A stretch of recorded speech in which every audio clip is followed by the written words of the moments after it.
بسم اللہ الرحمن الرحیم۔ آج کچھ اہم خبریں ہیں پی ٹی آئی کے متعلق اور حکومت کی طرف سے، اور اس کے بعد کالموں کا تذکرہ ہے۔ سب سے اہم خبر یہ ہے کہ پی ٹی آئی کا فارن فنڈنگ کیس، اس میں پی ٹی آئی نے یہ تسلیم کر لیا ہے کہ ہمیں کوئی غیر قانونی فنڈز موصول ہوئے ہیں، لیکن ان کی ذمہ داری ایجنٹوں پر ڈالی گئی ہے۔ وزیر اعظم کی طرف سے یہ کہا گیا ہے کہ انہوں نے 2 ایجنٹ مقرر کیے تھے امریکہ میں فنڈ اکٹھا کرنے کے لیے، لیکن ان ایجنٹوں نے اگر کوئی غیر قانونی کام کیا ہے اور غیر قانونی طریقے سے پی ٹی آئی کو فنڈنگ ہوئی ہے تو اس کی ذمہ داری ایجنٹوں پر ہے۔ اس پر بہت بحث ہو رہی ہے۔ الیکشن کمیشن دیکھیے اب اس پہ کیا فیصلہ کرتا ہے۔ بہرحال اسے کہا جا رہا ہے یہ پی ٹی آئی کے لیے خطرے کی گھنٹی بھی ہو سکتی ہے۔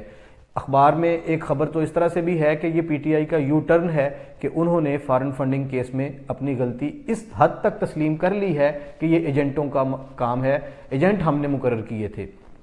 دوسری ایک اہم خبر، حکومت کے 5 وفاقی وزراء، سینئر وزراء، جن میں شبلی فراز صاحب ہیں، شیخ رشید صاحب ہیں، پرویز خٹک ہیں، فروغ نسیم ہیں، انہوں نے کل پریس کانفرنس کی ہے۔ اس پریس کانفرنس میں انہوں نے وہ جو وزیر اعظم نے کھلی چھٹی دی تھی اپوزیشن کو کہ آپ آئیے اور الیکشن کمیشن کے باہر احتجاج کیجئے، آپ کو نہیں روکا جائے گا، اس کھلی چھٹی کی کچھ جزیات اور تفصیلات انہوں نے اپوزیشن کے سامنے رکھی ہیں کہ آپ آئیے احتجاج ضرور کیجئے، لیکن یہ پیرامیٹرز ہوں گے، یہ اصول، یہ پابندیاں ہوں گی، ان کے دائرے کے اندر رہتے ہوئے آپ نے احتجاج کرنا ہے۔ شیخ رشید وزیر داخلہ ہیں، انہوں نے برملا کہا ہے کہ اگر اپوزیشن ان حدود و قیود سے باہر نکلے گی تو حکومت کی جانب سے ایکشن لیا جائے گا۔ ان 5 وفاقی وزراء نے کل بڑی زوردار پریس کانفرنس کر کے اپوزیشن کو انتباہ کیا ہے، جبکہ اپوزیشن کا کہنا ہے کہ ہم کوئی ہلا گلا کرنے یا گڑبڑ کرنے نہیں جا رہے، ہم 19 جنوری کو الیکشن کمیشن کے باہر اپنا حق لینے جا رہے ہیں، اور وہ یہ کہتے ہیں کہ ہم فارن فنڈنگ کیس کے متعلق فیصلہ کروا کے آئیں گے۔ دوسری خبر، اسلام آباد ہائی کورٹ کی جانب سے بڑی اہم یہ ہے کہ نعیم بخاری صاحب، جن کا پہلا تعارف تو یہ ہے کہ وہ بہت سینئر وکیل ہیں اور بہت سے کیسز میں عمران خان کے وکیل بھی رہے اور پاکستان تحریک انصاف کے وکیل بھی رہے، انہیں نعیم بخاری صاحب کو حکومت کی جانب سے پی ٹی وی کا چیئرمین مقرر کیا گیا تھا۔ اسلام آباد ہائی کورٹ نے فی الحال انہیں کام کرنے سے روک دیا ہے۔ کل یہ بڑا فیصلہ ہوا ہے اسلام آباد ہائی کورٹ کی جانب سے کہ نعیم بخاری صاحب کو بطور چیئرمین پی ٹی وی کام کرنے سے روک دیا گیا ہے۔ دوسری، اس کے ساتھ ہی میں یہ ذکر کرنا چاہوں گا، سرکاری ملازمین میں سے ریلوے ملازمین کے لیے خاص طور پہ ایک بڑی بری خبر ہے، اور بری اس حوالے سے ہے کہ وہ اپنا کام کر کے اپنی تنخواہ اور پیسے لیتے تھے۔ وزیر ریلوے نے کل کہا ہے کہ ریلوے ملازمین جو اوور ٹائم لگاتے تھے وہ بند کر دیا جائے گا۔ پابندی لگا دی گئی ہے کہ اب جو ڈیوٹی آرز ہیں ان کے اندر کام کیا جائے گا اور اس کی تنخواہ ملے گی۔ اوور ٹائم کا کانسیپٹ ریلوے سے ختم کر دیا گیا ہے۔ اس سے ظاہر ہے ریلوے کے کام پر بھی اثر پڑے گا، خسارہ تو شاید کسی حد تک چند کروڑ کی حد تک کم ہو جائے، لیکن وہ جتنا کام کرتے تھے اس کی آؤٹ پٹ ہوتی تھی اوور ٹائم میں، اسی کے پیسے ملتے تھے۔ وزیر ریلوے نے ایک اچھوتا سا فیصلہ کیا ہے کہ آئندہ ریلوے ملازمین کو اوور ٹائم نہیں دیا جائے گا۔ یہ کچھ اہم خبریں ہیں، مختصر تذکرہ ان کا۔ کالموں کی بات کریں تو روزنامہ نوائے وقت سے آغاز کرتے ہیں۔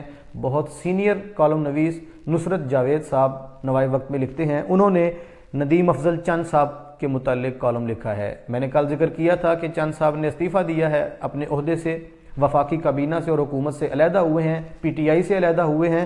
نصرت جاوید صاحب نے کچھ مشورے لکھے ہیں آج کے کالم میں جو میں سمجھتا ہوں بڑے مؤثر اور بڑے زبردست مشورے ہیں، ان پر عمل ہونا چاہیے۔ انہوں نے ندیم افضل چند صاحب کا تذکرہ کرتے ہوئے کہا ہے کہ وہ عوام کے آدمی ہیں، عوامی آدمی ہیں، عوامی ایشوز پر ان کی نظر ہوتی ہے، اور وہ دیہاتی اور زمیندارے کے بیک گراؤنڈ کے حوالے سے کسانوں کو منظم کر سکتے ہیں۔ یہی ان کے کالم کا عنوان ہے کہ ندیم افضل چند کو کسانوں کو منظم کرنا چاہیے۔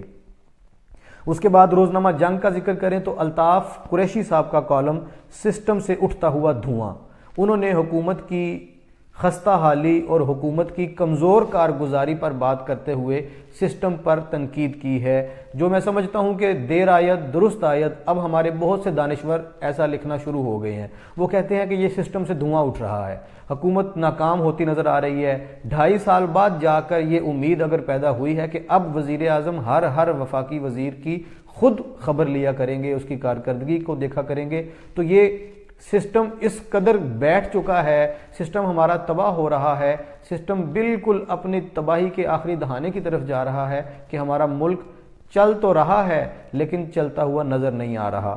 اس پر الطاف قریشی صاحب نے لکھا ہے کہ سسٹم سے اٹھتا ہوا دھواں۔ ساتھ ہی جنگ میں ہی مظہر برلاس صاحب، یہ بھی سینئر کالم نویس ہیں، ان کا ایک طے شدہ طریقہ ہے کالم لکھنے کا، وہ پرو گورنمنٹ زیادہ لکھتے ہیں، اور انہوں نے اپنے کالم میں اظہار بھی کیا ہے کہ شاید بہت سے پڑھنے والوں کو میرا کالم ایسا لگے بھی، لیکن میں مجبور ہوں کہ میں ہمیشہ اسلام، پاکستان اور پاک افواج کے حق میں ہی لکھتا ہوں۔ اور انہوں نے لکھا ہے کہ پی ڈی ایم نے یہ جو لاسٹ جلسہ ہوا ہے اس کے حوالے سے انہوں نے خاص طور پہ لکھا ہے کہ جو ان کی زبان ہے، فوج کے خلاف جو کچھ بول رہے ہیں، یہ ناقابل برداشت ہے۔ انہوں نے ان جماعتوں کو نشانہ بناتے ہوئے ان کی اندرونی سیاست کی بات کی ہے کہ آپ تو اندرونی سیاست میں بہت کمزور ہیں، آپ کا طرز سیاست کیسا ہے؟ ان کے کالم کا عنوان ہے یہ تیرا طرز سیاست۔ روزنامہ دنیا میں رؤف کلاسرا، جو میں نے 2 دن پہلے ذکر کیا تھا، وہ جو 4 ارب کی واردات پر انہوں نے ایک داستان لکھنی شروع کی ہے، اس کی آج دوسری قسط شائع ہوئی ہے۔ اس پر بھی میں یہی کہوں گا کہ اگر یہ ساری قسطیں مکمل ہو جائیں پھر ہم بات کریں گے۔ ڈاکٹر حسین احمد پراچا صاحب نے دنیا میں لکھا ہے، کیا ہم انسانیت سے فارغ ہو چکے ہیں؟ ہمارے مجموعی انسانی رویوں اور پاکستانی معاشرے کی سفلی حالت، جو ہم انسانی رویوں کی بھی تہہ تک، گراوٹ کی تہہ تک جا چکے ہیں، اس پر انہوں نے کالم لکھا ہے۔ یہ ہمارے آئے روز قتل و غارت کی، دہشت گردی کی اور اس طرح کی جو دوسری کارروائیاں ہوتی ہیں اور معاشرے میں جو ظلم بڑھتا جا رہا ہے، اس پر ڈاکٹر حسین احمد پراچا صاحب نے لکھا ہے، کیا ہم انسانیت سے فارغ ہو چکے ہیں؟ روزنامہ 92 میں ارشاد احمد عارف صاحب، جو بہت سینئر کالم نویس ہیں، بڑے سینئر اخبار نویس ہیں، انہوں نے کالم لکھا ہے، مجھ سا کوئی جہاں میں نادان بھی نہ ہو۔ انہوں نے ٹرمپ کی جو رخصتی ہے، امریکہ کے حالات پر کالم لکھا ہے دراصل، لیکن امریکہ کی جمہوریت اور وہاں پر جو ٹرمپ کا مواخذہ ہو رہا ہے اس پر بات کرتے ہوئے انہوں نے کہا ہے کہ یہ نظام کی خوبصورتی ہے کہ وہاں پر وہ ٹرمپ جو بڑے تمطراق سے حکومت کر رہا تھا، جمہوریت نے اسے بھی پابند کر لیا ہے، جمہوریت نے اسے بھی حدود و قیود میں پابند کر دیا ہے۔ وہ اپنے وطن کی، پاکستان کی سیاست کی بات کرتے ہوئے لکھتے ہیں کہ ہم اگر امریکہ، کبھی برطانیہ اور کبھی افغان اور کبھی دوسرے ملکوں کے نظاموں پر بات کریں، ہمیں اپنے ملک کی طرف بھی دیکھنا ہے کہ ہم کیا کر رہے ہیں، ہم سوائے نادانی کے کچھ نہیں کر رہے۔ یہ لب لباب ہے ارشاد عارف صاحب کے کالم کا۔ اور یہ مقبول جان صاحب نے اسی 92 میں ہی لکھا ہے آزادی کے تاوان کے عنوان سے۔ وہ انسانی تاریخ کو لے کر انہوں نے لکھا ہے کہ انسان جب جب کبھی آزادی کے لیے نکلے ہیں، آزادی کی جدوجہد کرنے نکلے ہیں، تو انہوں نے کیا کیا قیمتیں عطا کی ہیں، کیا کیا ان کو پاپڑ بیلنے پڑے ہیں، کیا مشکلیں برداشت کرنا پڑے، اور آزادی حاصل کرنے کے بعد بھی آزادی کا تاوان دینا پڑتا ہے۔ یہ جو ہمارے ماضی قریب میں آزادی کی جدوجہد جتنی بھی ہوئی ہیں، ماضی قریب میں آپ فرانس کی دیکھ لیں، دیگر اقوام کی، ہمارے اس خطے بر صغیر میں، ان سب کا تذکرہ انہوں نے اوریہ مقبول جان صاحب نے کیا ہے۔ ہمارے پاکستان کی آزادی کی تحریک پر بھی انہوں نے قلم اٹھایا ہے اور پھر آزادی کے تاوان پر بھی لکھا ہے۔ ڈاکٹر طاہر رضا بخاری صاحب معروف مذہبی اسکالر ہیں، ہمیشہ یہ روحانیت کے موضوعات پر کالم لکھتے ہیں۔ آج کا کالم دراصل انہوں نے اپنے والد گرامی کی برسی اور سالانہ وصال کے سلسلے میں لکھا ہے، لیکن بڑا خوبصورت لفاظی سے بھرپور اور معمور کالم ہے۔ روحانی ٹرمز، روحانی اصول اور روحانی باتیں، موسموں کی تبدیلی اور موسموں کی تبدیلی سے وابستہ یادیں، اس عنوان سے انہوں نے لکھا ہے۔ بڑا خوبصورت کالم ہے طاہر رضا بخاری صاحب کا بھی۔ یہ آج کا مختصر تذکرہ تھا خبروں اور کالموں کا۔